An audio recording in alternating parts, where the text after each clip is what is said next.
Alright gang, Lanai season 2024. I'd have more video from the morning, but it rained on us a lot of the morning, so, and it was intermittent, so I didn't take out the camera or anything like that, but spotted a small group of bachelor bucks, so I think Keaton's gonna give it a go. They're in a pretty decent position to try to get closer and maybe make something happen, so we'll see. Maybe it'll work out. We haven't seen that many. It's been quite dismal, actually. Well, the least I've seen in the morning here. So the population has been seriously cut down, maybe from past hunting. A lot of heavy hunting the last couple of years. So, and then as a result of that, the tag we only have one tag this trip versus having multiple tags in other seasons. So looks like populations are down, but you know you gotta manage them. You gotta keep numbers down too. So we'll work with what we got.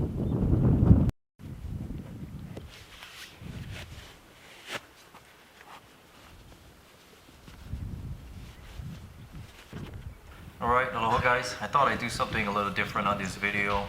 As Keaton is stalking into this box, I thought maybe I'd narrate some of the decisions, some of the thought process we're going through to sneak up to these bedded deer and how we're doing it. How, you know, it's not me out there obviously, but how I would process this stalk and how I would do it and why we make the decisions we make in the field. I think if you watch any of my previous Lanai, you know, the bow hunting videos on my channel, you'll know that I really like to stalk them in their beds. It's not for everyone. It's probably the more difficult way to take an axis deer, but it is the way that plays to my strengths. Very physical, very spot and stalk method. Certainly play to your strengths as a bow hunter.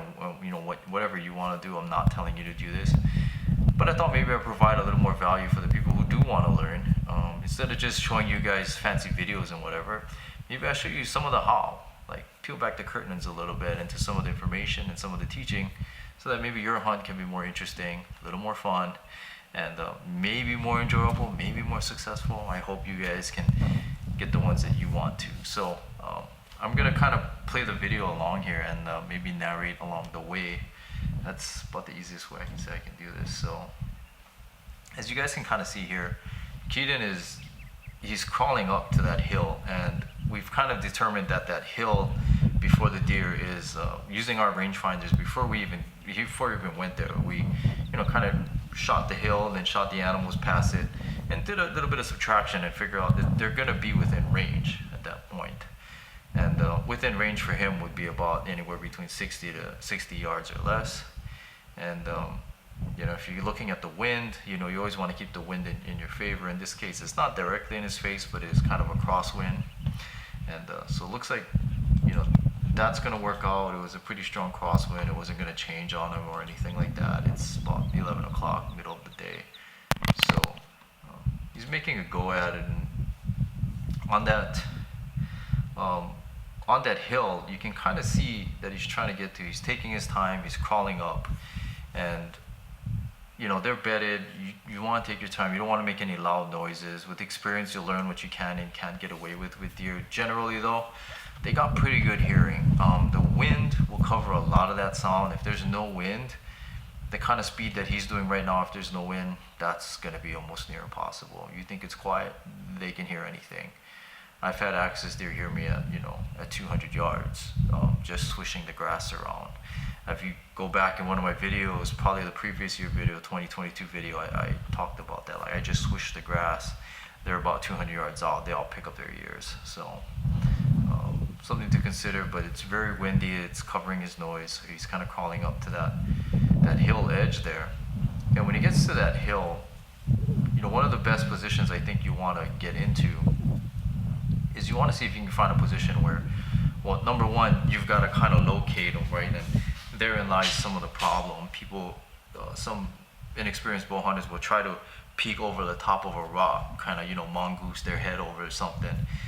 And that's okay if they're not alert, but if they're looking your way or something like that, I think generally you want to see if you can pick up your binos and kind of look through the grass on the top of the hill. Maybe find a bush or some kind of obscure thing that you can see through to see them first and kind of know who's what and where.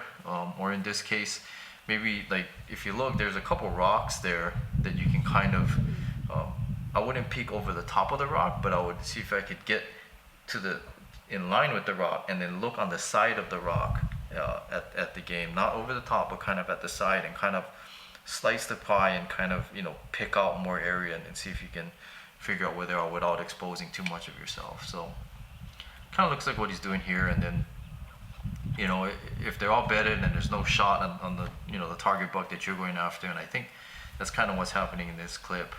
And well, he got in position, he got comfortable for quite a while waiting, and this is probably an hour has elapsed in this video, and out of nowhere, not of all the bucks we saw, we were targeting he was targeting a different one. This other one came out feeding. You can kind of see he's a pretty decent buck, just comes out feeding toward the other deer, getting closer and closer to him, and this is the one that, you know, he decides that he's going to target. But anyway, some of the tactic here is to literally just kind of get within range and sit and wait and let things develop.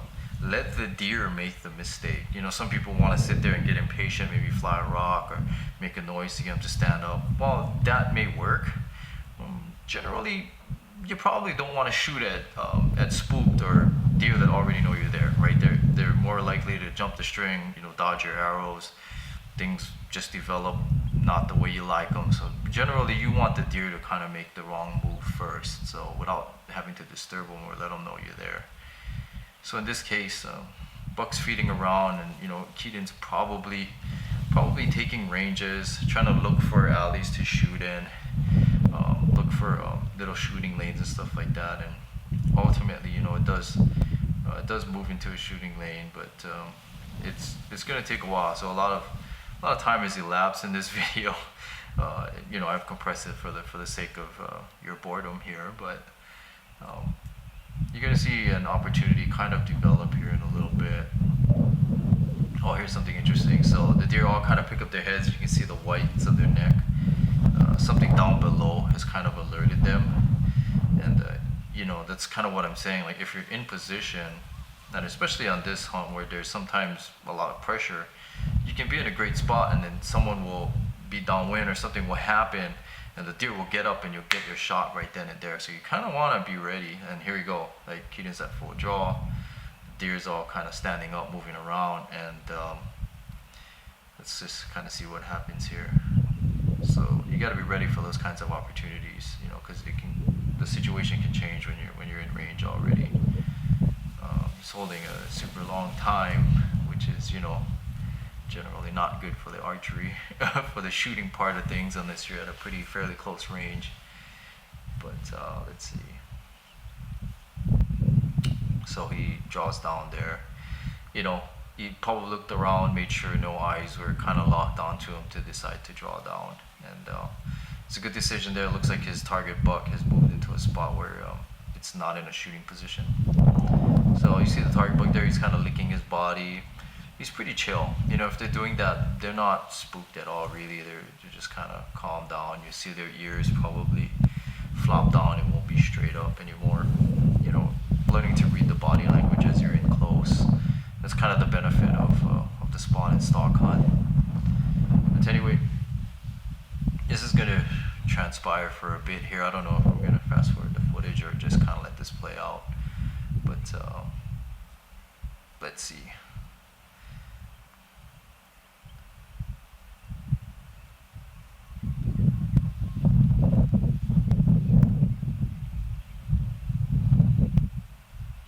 Kind of see some of the other deer, they went right back down to bed just now, so you know they're chill, they're pretty calm. And sometimes when you're in position, you can actually catch them getting up into a stretch or lick themselves, and that's a really good opportunity to get a shot if you're already in a good position. Right here, it looks like that target buck's gonna walk back into the shooting lane that he originally had planned. So look like he's picking up his rangefinder, probably hitting it a few times, trying to get a good range and make sure you can make a good shot. But yeah, it's another deer that kind of stood up on the other group. Here we go. Just going for the draw, and looks like this one's gonna happen.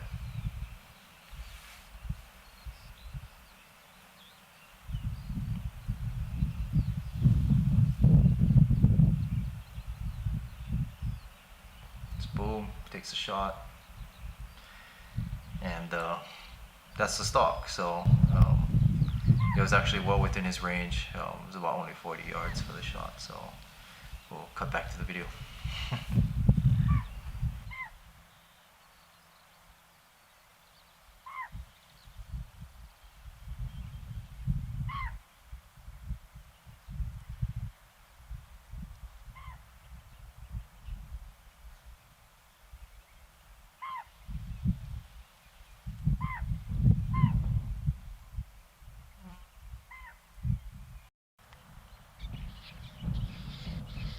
He doesn't look too happy.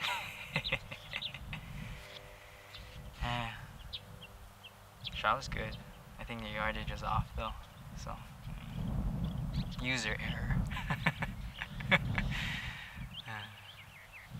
Walk of shame back. How far was it? I ranged at 40, but I guess it wasn't 40. It probably was a little more than 40. So, yeah, oh well.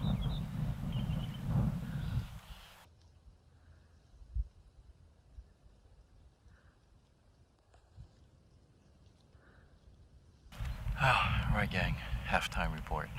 We're about 2 days into the hunt of a 5-day hunt. This is the, sorry, not 2 days. This is the third day. So it's Friday. We have until Sunday to bow hunt. We've got one axis deer tag on Lanai, and day one, I think I got it on video. Keaton missed his opportunity on a nice buck, you know, pretty good one. Great stalk though, his only one stalk, and had a shot opportunity, so that's success in my book. And then didn't see much on that first day. It was very different than what I'm used to seeing.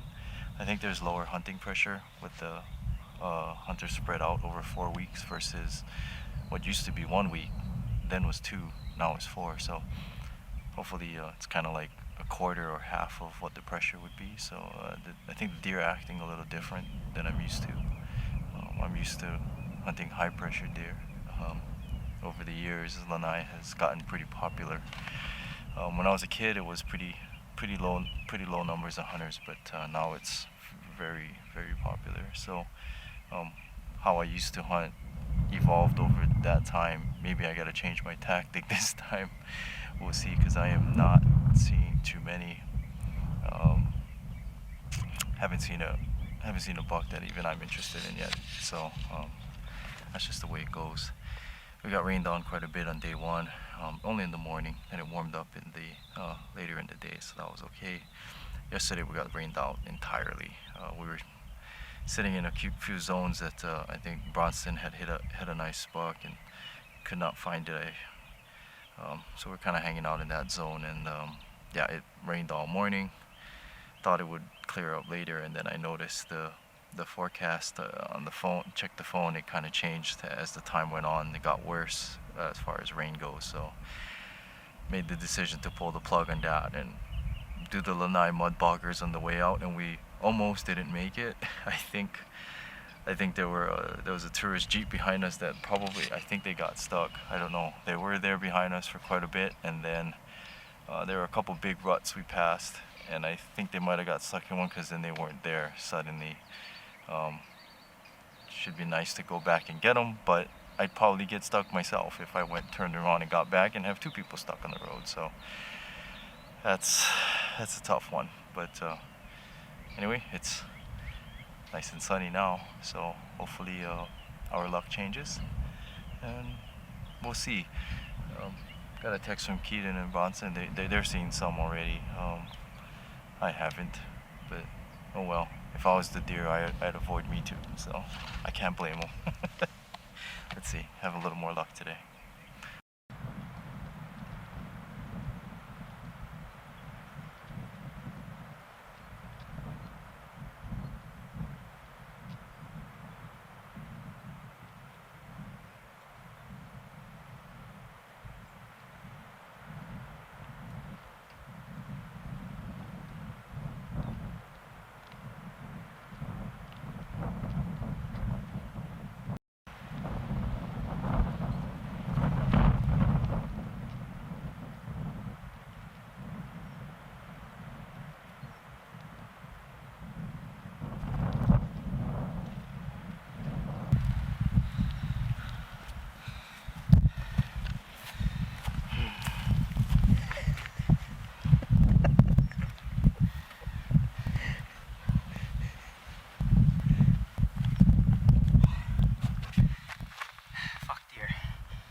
fed into the cave.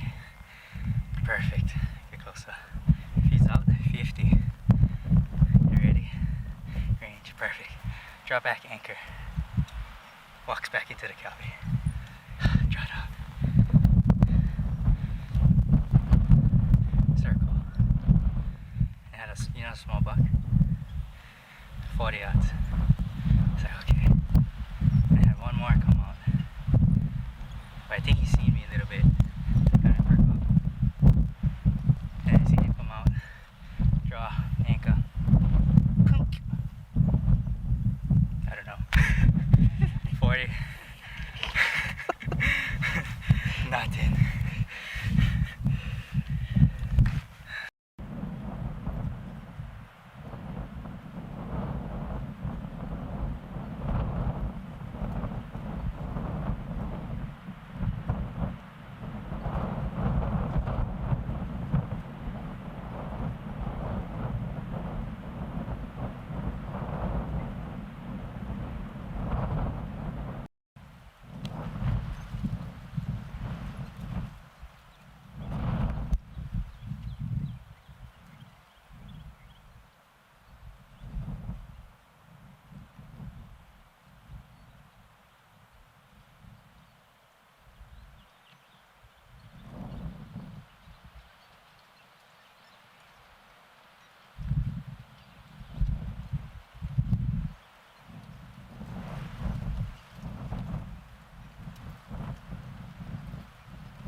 Well, update. It's day 4 of the Axis hunt. We have one more day left. This is Saturday. Hunt ends on Sunday. We haven't been seeing the numbers that I'm used to seeing. Of course, it is a whole lot greener. You can see the grass is about as tall as me here.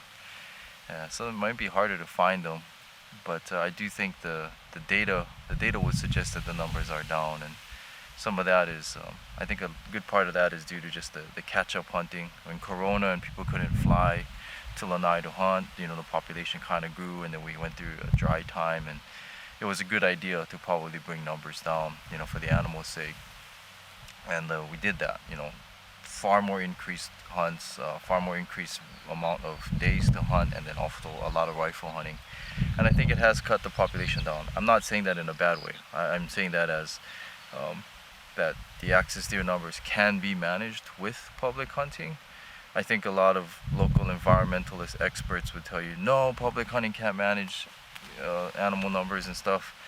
I differ. I think the data, especially in this area, specific to this hunt, would suggest that it can, if done correctly, and I think it does. So just thought I'd throw that out there, because I used to do a lot of hunter advocacy locally and just face so much ridiculousness, like just unrealistic, unreasonable, and maybe not even data driven, or if it is data driven, kind of cherry picked data, the typical science BS where who's paying for what kind of decides what the data is, so just giving it from perspective out here. So but anyway, back to the hunt. We're just gonna keep looking around, and haven't been seeing any of the older, bigger, mature bucks. But my buddies have been getting some opportunities. I got some of those on film, you guys will see it. But anyway, we'll keep hunting, and I don't know, for what it's worth, I'm getting kind of tired of carrying this heavy camera around. But hopefully you guys enjoy it. Hopefully it's something interesting, and hopefully, gets more people interested in going hunting and something like that. Maybe, my take on it is maybe a little bit different than the others. So I don't know, hope you guys enjoy it. Anyway, we'll keep hunting, we'll keep looking. Aloha. Well, it's about 2 o'clock. Thought I'd take a break down here in the trees. Seems like the deer are just kind of moving tree to tree, kind of being real sneaky, to be honest. Well, that's how they always are. But I just saw kind of a good sized herd of deer kind of come down while I was up a little higher, so I swung down lower. So they must be somewhere above me. There's one buck in there. Don't know if I'd shoot it, but you know, it's an okay one. But yeah, just glad to be out here. Glad to be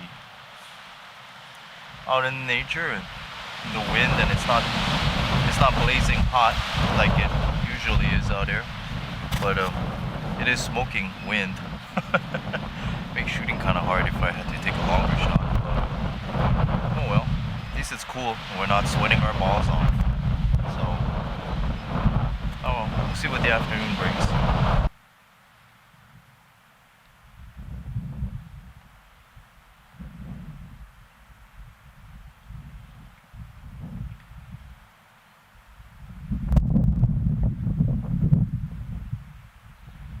Afternoon's going on. I am not seeing much of anything. I saw a few deer, saw groups of movement, but yeah, definitely way less numbers. For the amount of ground I've covered, I'm pretty shocked. We just keep looking. Only takes one, I guess. Well, end of the day, beautiful sunset back there. Just awesome. Not seeing too many deer really. Actually, pretty low numbers. But yeah, we'll just keep looking, I guess. Did a lot of hiking today just to try to kind of recon this whole area, and yeah, I didn't see much. Oh well, didn't see much up there. Didn't see much down here. It's turning out to be a interesting one. But last day tomorrow, so we'll see. On to tomorrow.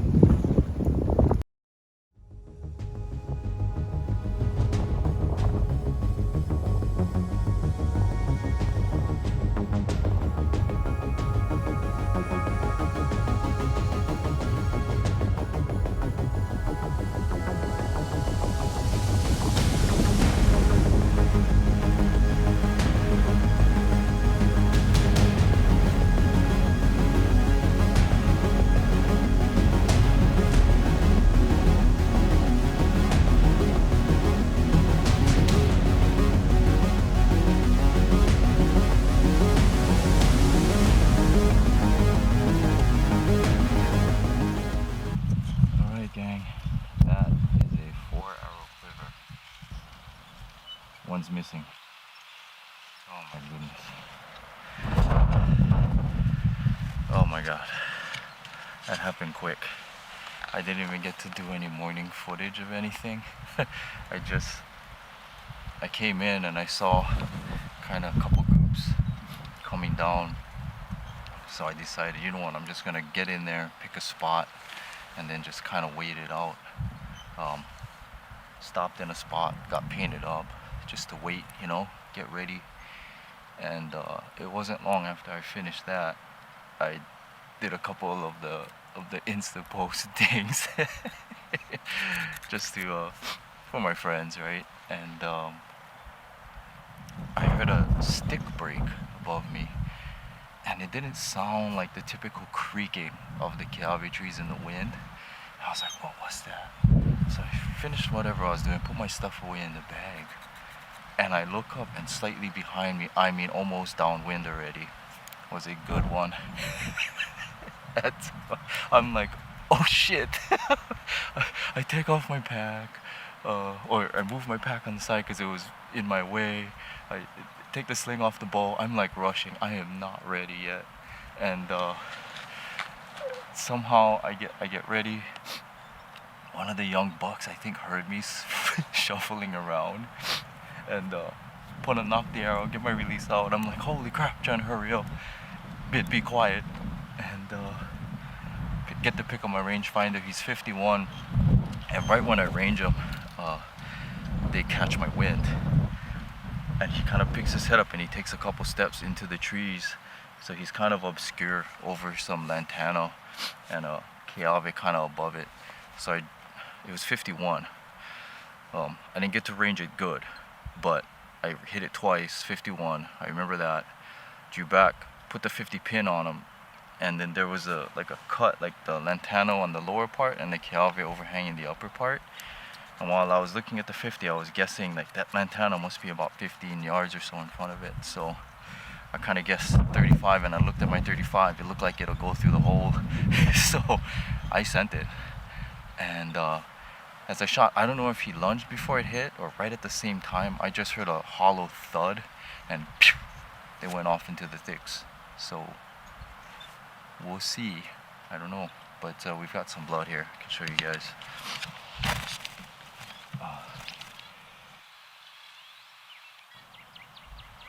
A little bit there. There's definitely a lot of relief over there. You can see that. This is on the log somewhere over there. So it's not a ton of blood, but it's blood right at the hit. I mean, he had to be standing like right here, and within one step there's blood on this lantana over here. So we'll see. I'm gonna be careful here on the follow-up. Okay, gang. So I don't know about where the hit was. As is often the case, at 51 yards, generally when I shoot at axis that are kind of they're aware of my presence, when I shoot out far, they tend to lunge, and I generally hit them, back. Could be anywhere from 6 to 8 inches or so, about that. So I'm gonna guess he's hit slightly back. I see a little bit of fat and hair in the blood, but I don't see bubbles. So I thought maybe, for some of the newer bow hunters or less experienced guys, I thought maybe I'd just go over what I'm gonna do here. Yeah, it's a pretty good opportunity because I'm not sure what's gonna happen, but I've got some blood on the lantana here and on the rocks. So I've waited about, I don't know, maybe half an hour or so. Generally, if you're really, really not sure, maybe wait an hour or two or something like that. But and especially in the thick here, you can see it's pretty thick down here. And if I bump them, I might lose them. It's not like up in the open where if you bump them, you maybe can watch them wounded and go bed and maybe finish them off, or just keep an eye on them. And here you might lose them. So I'm fairly sure it's mid-body. I heard a hollow hit. So but yeah, we'll just follow the blood trail and see what it does. Very cautiously, very slow. Take your time, and definitely look ahead. Don't just look on the ground, because you could see them bedded, or you could see them wounded or something like that. You don't want to spook them. So let's go do that. Here we got some blood there. Blood all on these lantana over here. So it's kind of working its way up there. Let's go check it out. Sometimes you can run out of bushes or leaves. Where there's no blood, they're harder to see. You can kind of see them on these rocks. If you look real close, you see it's discolored. It's kind of dried, but you can see that it's dried up blood. So you gotta kind of get on your hands and knees sometimes and look on the ground. But looks like he's headed up here. A little more on these lantana. Here and here. Oh, here on the rock.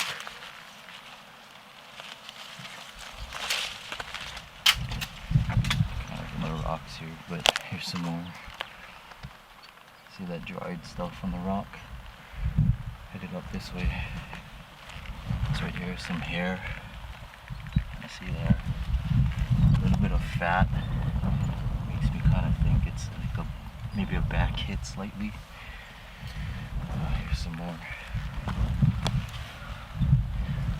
So looks like he's headed up under the trees over here. Oh, here I found something really telltale here. I thought it was kind of a back hit. Check this out. I'll show you guys. Here we go. If you look real good, you can see some gut, grass, stuff like that. Thinks he's been eaten. So it's probably a mid-body hit. rear of the lungs, liver kind of thing. It's kind of darker blood, but I see some bright blood too, so I would say it's right about maybe that last rib area. But let's check it out. Oh, I see a line up there. Let's go check that out. Alright, this is looking good though. You see this? Here's some blood, and it's like sprayed in a line as he's walking. It's all on the rocks over there. Like a trail, you know? So it's spilling out. See that? Alright, so that kind of spilling like a line, and you see the blood droplets, you know, kind of laid down like it's coming out as he's walking pretty good continuously. That gives me a lot of confidence where we're gonna find this one. So it's pretty thick in here. Let's see. Yeah, here we go, guys. See, it's like a line, and it's kind of splattered that way on this rock. It's splattered out. I can see it's like a line all over here. A line, a line, a line. Looks like it's on two sides. I see here and here. It's kind of like a two-side. Maybe got a entrance and an exit on that one. So that looking pretty good. All right, we've gone blood trail maybe about 50 yards so far, 50-60 yards if I had to guess. Kind of under some trees and stuff, but we still got a good trail. You know how I was saying you should look ahead. We're kind of up in the open a little bit. You can see over here, and looking ahead, I kind of see something up there. Thought maybe you guys might want to see. Let me see if I can work this backwards. Focus. There he is. Check that out. All right. Buck down. Whew, last day. Anyway, my friends know. My close circle of friends know what it is. Last day stuff. I have probably filled my tag over 90% of the time on the last day or the second to the last day, but mostly 90% the last day. Maybe 90% the last day, 9% the second to the last day, and like 1% not any of those days. So always taking it down to the wire. It's been a tough hunt. You know, there's not that many this year. Definitely lower numbers. You know, it's so green, they don't have to move to feed, so they're just kind of hiding out. They're not doing a lot of travel. And yeah, but there's lower, this 4-week bow hunt, a little bit different.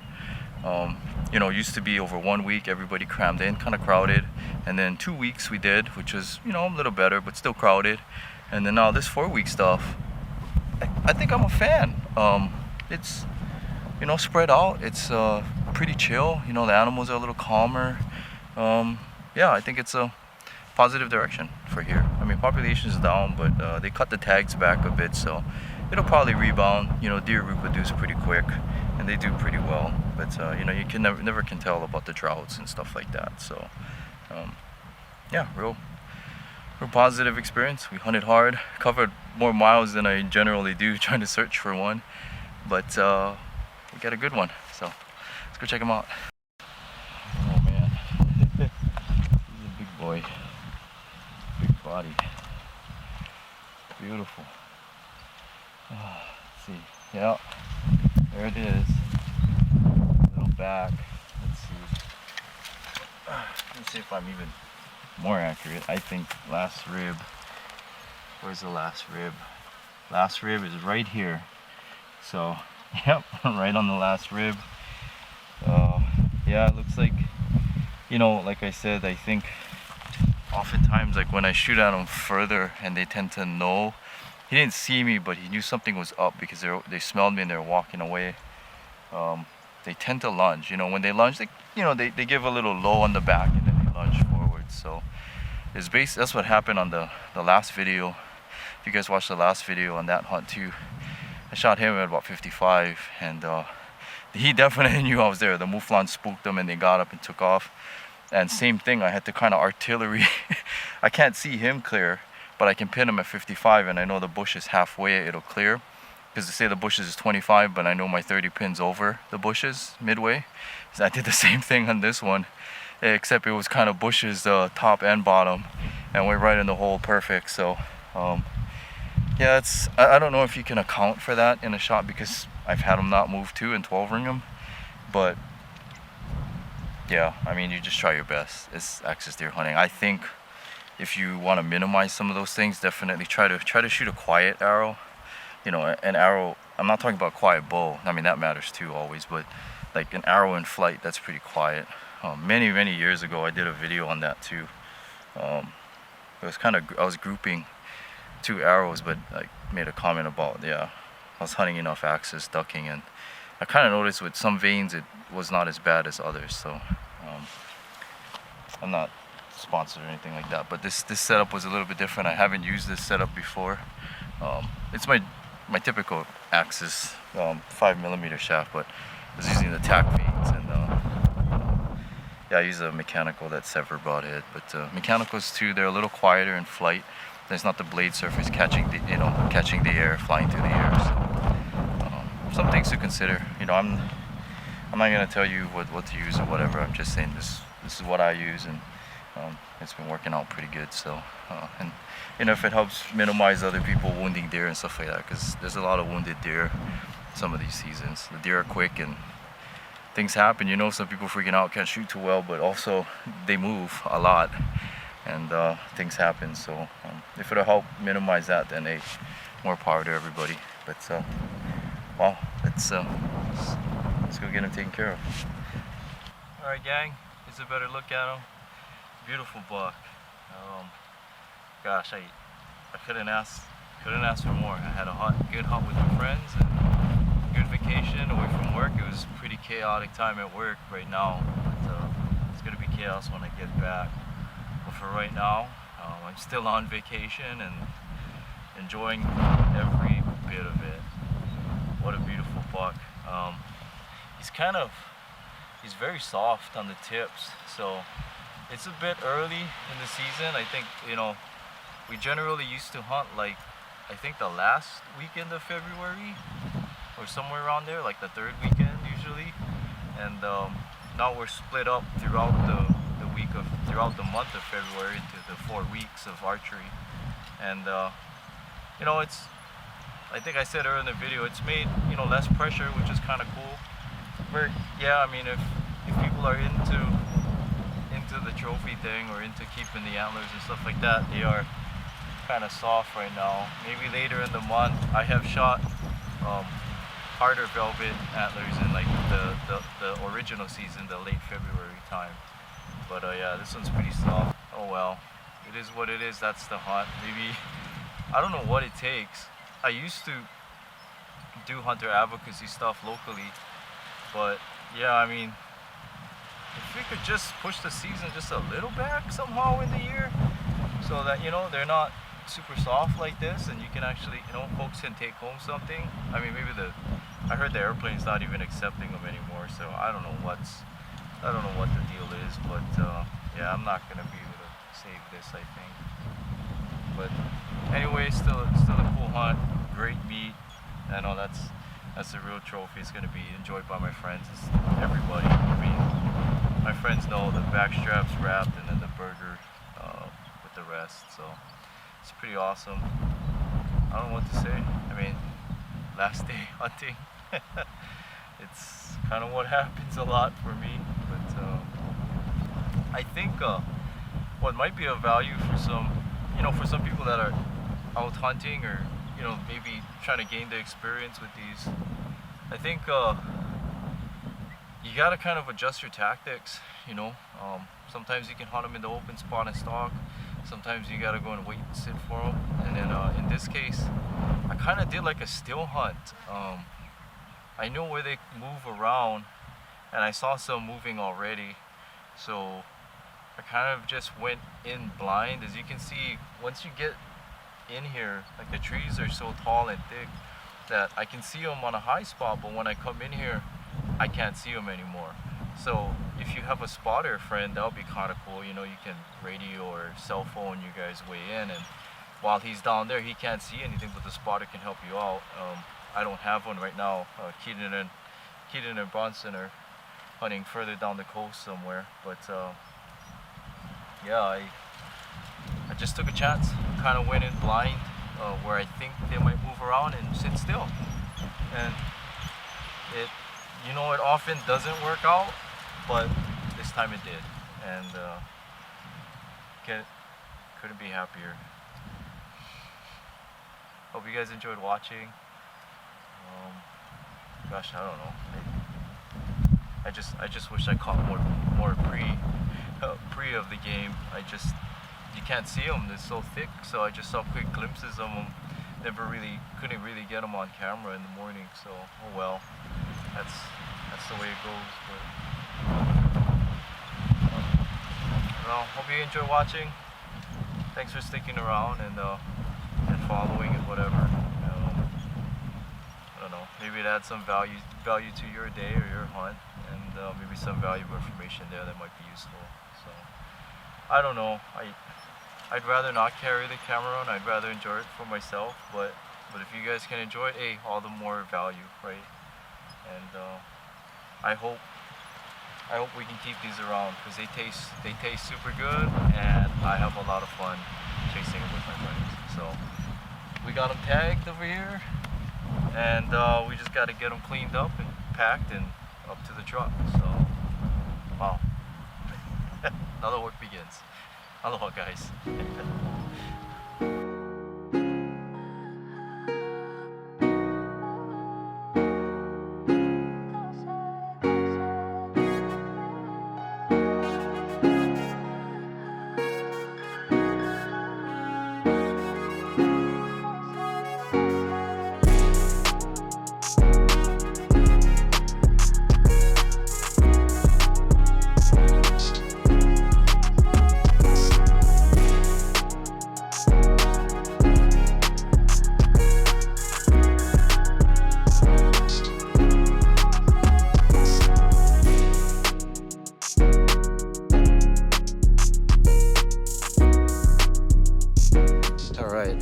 The meat tagged up.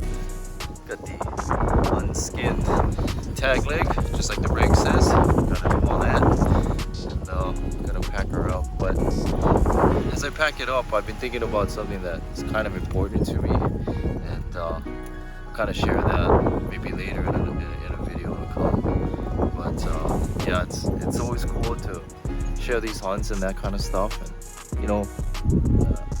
Maybe some folks do this kind of stuff to show off. I actually don't give a shit about that, to be honest. I care more about what value I bring to you guys watching. Hopefully it's a little educational, maybe a little exciting, right? Hopefully some suspense. I play with you guys like that. But anyway, I hope you guys are following, and I appreciate it. It's cool. Love the messages. Love the encouragement and stuff. So I'll make another video of what I want to talk about. But catch you guys on the walk up. We are coming out, and Keenan came to help me. He's carrying the tag leg. I'm getting older, you know. Headed back to the truck now.